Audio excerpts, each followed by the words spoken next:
día. En esas circunstancias, ¿cómo se puede además llamar a la población venezolana a participar? ¿Cómo pueden hacer a que estos mensajes alternos lleguen, ustedes que se califican como un grupo pues moderado o una opción diferente? ¿Cómo llamar a esa población venezolana cuando se percibe que dentro de la oposición hay 40 posiciones, que el gobierno pues tampoco les está dando respuestas, que vienen procesos y procesos de negociación, de diálogos, de manos, de firma, de acuerdo, pero nada termina finalmente de concretarse en favor de la gente? Sí, bueno, últimamente, la semana pasada estuvo Eduardo Fernández aquí en tu programa, que es el presidente del IFEDEC. Hablamos mucho de no perder la esperanza, ¿no? De seguir luchando, de seguir trabajando por el futuro de las próximas generaciones de venezolanos, ¿no? Pensar mucho en los niños, pensar en la necesidad de tener un país bonito, un país con oportunidades, un país con educación, y que eso nos lleve a no cansarnos en la lucha, pero al mismo tiempo asumir la política con la cabeza, con la razón, no con las pasiones ni con la energía y la voluntad desenfrenada, sino sabiendo, como decíamos en la primera parte de este programa, sabiendo alcanzar metas posibles para que Venezuela se recupere, para que Venezuela mejore, para que la economía vuelva a prosperar, ¿no? En ese sentido, pues tenemos donde inspirarnos, ¿no? Siempre y cuando sepamos seguir discursos serios que verdaderamente apelan al interés nacional. Pienso en las iglesias, por ejemplo, en los comunicados que cada tanto emite la conferencia episcopal, en las llamadas que ha hecho el sector empresarial últimamente, muy concentrado en el tema de los trabajadores y en buscar mesas de diálogo social para poder resolver el tema del salario en Venezuela. Claro que hay iniciativas, ¿no? Iniciativas que a veces se satanizan por lo que hablábamos de las redes, se genera desconfianza, pero resulta que allí están las soluciones, las posibles soluciones, ¿no? Ayer en un programa, en una entrevista internacional, le decía al periodista, mira, yo creo que es la hora de ponerle un poco de pragmatismo al tema venezolano, que los políticos sepamos ser un poco más pragmáticos, menos moralistas, menos los buenos y los malos, lo blanco y lo negro, y tratar de concentrarnos en la solución de problemas concretos, de problemas, porque en esas soluciones de problemas que parecen materiales, ¿no? La comida, el agua, los servicios públicos, la educación, se juega la dignidad de la persona humana. La dignidad del ser humano reposa en esas condiciones materiales. Entonces, ¿qué nos toca a los políticos? Pues tratar de ser un poco más pragmáticos, tratar de buscar soluciones, porque en eso consiste hoy defender la dignidad del ser humano, Bueno, que es uno de los grandes valores de la política, por los cuales estamos aquí, porque si no, no tendría sentido. Y que justamente las crisis y los problemas se solucionan es en medio de esas mesas de debate, de discusión, de sentarse y escuchar al otro, la diversidad de ideas, de pensamientos, de propuestas, Así siempre que es. tengamos un centro. Y eso es lo importante, ¿no? Que no se pierda el centro, porque dentro de todo este escenario de discusión política muchas veces pareciera que el centro es el candidato o la figura de esta O mis persona. derechos, sí, Sí, sí, pero sí. el centro Venezuela, el progreso de Venezuela, a veces se pierde, ¿no? Como ese norte por el que Sí. todos deberían estar luchando. Sí, a veces cuando uno piensa en mis derechos, en mi partido, en mi proyecto, pues no sé, a veces pensar en Derechas, izquierdas. las mujeres venezolanas subiendo un montón de escaleras con bidones de agua pesadísimos, ¿no? O gente en condiciones inhumanas entrando en el metro o viajando en transporte sin seguridad o qué sé yo, o esperando una Claro. operación en el hospital, una diálisis y no hay aire acondicionado. Bueno, tantas calamidades que deberían llevarnos a decir, no, no soy yo. O sea, son los venezolanos, los 30 millones de venezolanos los que están fuera y están desesperados por volver. Todos los días nos escriben en las redes sociales, a ti, a mí, personas que dicen, yo estoy en tal país y quiero volver a mi país, mi mayor deseo es volver. Bueno, pensar en todo eso tiene que ser la gran fuerza. Hace pocos días, ayer, celebramos el Día Internacional de Nelson Mandela. Sí. Y yo me imagino que la gran fuerza de Nelson Mandela era pensar las condiciones de racismo, de segregación en la que vivían sus propios compatriotas, ¿no? Y eso lo llevó a ser capaz de renunciar a cualquier cantidad de cosas con tal de lograr que ese sistema opresor pues se aboliera en su país y lo logró. Y luego trabajar el perdón, la reconciliación, ese diálogo con incluso aquellas personas que lo apresaron. Aquí hay algunas preguntas de nuestra audiencia. El señor J. Franco 245 nos escribe como muchas tardes, abrazos y saludos para las damas, mensaje breve, estoy con la plataforma Malabé. Esta cumbre repentina es una oportunidad de oro para Venezuela, nos da como comentario.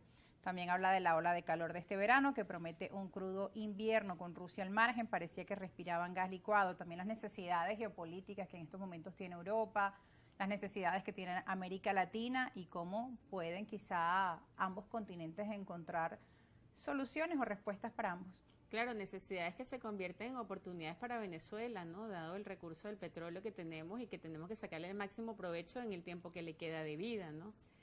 Es que tenemos de verdad que sentir la urgencia de, primero, de no perder oportunidades comerciales que se abren para Venezuela en este momento y que en otras épocas las hemos sabido aprovechar, sino también, bueno, en el sufrimiento, repito, de tantas personas, ¿no?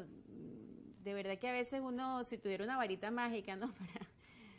Para tocar los corazones, tocar las voluntades de los políticos y decir, mira, es necesario que todos sumemos a este proyecto de integración, a este proyecto de unión nacional para poder aprovechar las oportunidades y resolver el problema de tanta gente que lleva mucho tiempo sufriendo, ¿no? Bien, hay otros mensajes, también nos escribe el señor David Inocente Osorio, él piensa diferente a usted y le dice lo siguiente, su invitada habla de anarquía, la anarquía la ha promovido la oposición con guarimbas, presidentes ficticios, petitorios de bloqueo genocida, violatorios del derecho internacional, medidas coercitivas unilaterales, paros petroleros y golpes de Estado.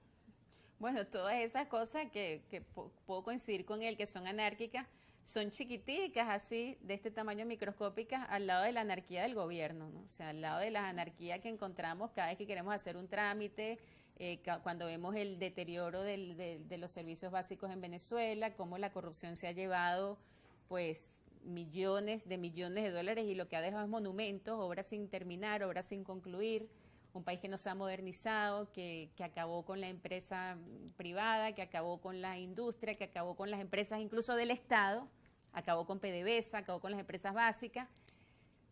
Es mucho mayor el daño que le ha hecho este pésimo gobierno al país que las iniciativas alocadas, coincido, de algún sector de la oposición. Que también han hecho mucho daño y como mencionabas en el bloque anterior, ya el país ha sufrido bastante de los errores de un lado, de los errores del otro, de la corrupción roja, de la corrupción negra, de distintos colores. Y tú decías una frase, solo el pueblo puede salvar al pueblo. Y también nosotros como venezolanos nos hemos equivocado, también en nuestro país vimos cómo el pueblo dañaba al pueblo. Está por un lado este tema de las guarimbas que también llevaron a una violencia extrema donde los venezolanos se hicieron daño, pero también han sido muchos, recordamos la época de los bachaqueros, venezolanos sobrevendiendo productos a otros, en fin, hemos pasado diferentes etapas y pues ya hemos sufrido bastante. Y hablabas de esas etapas que luego viene como un periodo en los que todos, más allá de derechas, de izquierdas, de chavistas, escuálidos, opositores, pensemos en poner esas soluciones que tanto daño han hecho a nuestros ancianos, que tantas familias se han quedado desintegradas, no importa que usted sea una familia chavista, una familia opositora, muchas familias hoy no están unidas y eso lo sabemos los venezolanos y es parte de este daño. ¿Cómo podemos tener una mirada entre todos más constructiva y propositiva para aportar soluciones a tantas cosas? Bueno, rectificando, Rosa, sabiendo que la política revanchista, la política del odio, la política del mal, de promover el mal, no nos lleva sino a más destrucción.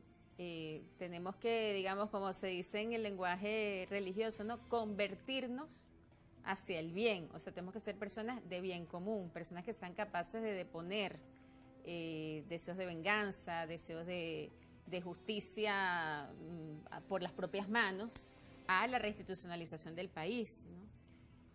Bueno, las madres de familia saben cuánto tienen que soportar por el bien de un hijo, ¿no? Cuánto tienen que perdonar a veces en su propia familia daños, insultos, afrentas por el bien de la familia, ¿no?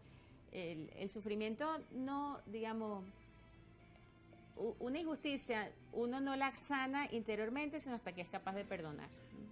Si no, puede mantenerse uno con ese reconcomio interior eternamente, ¿no? Entonces, bueno, pero yo sí veo, mira, nosotros que tenemos tantos años con este discurso, yo sí veo que hoy en día hay más receptividad hacia estos temas, se ve, ya se ha intentado todo, no ha dado resultado, también se han hecho promesas de invasiones, promesas de soluciones mágicas que han sido falsas, han sido mentiras y además no eran nada convenientes que ocurrieran.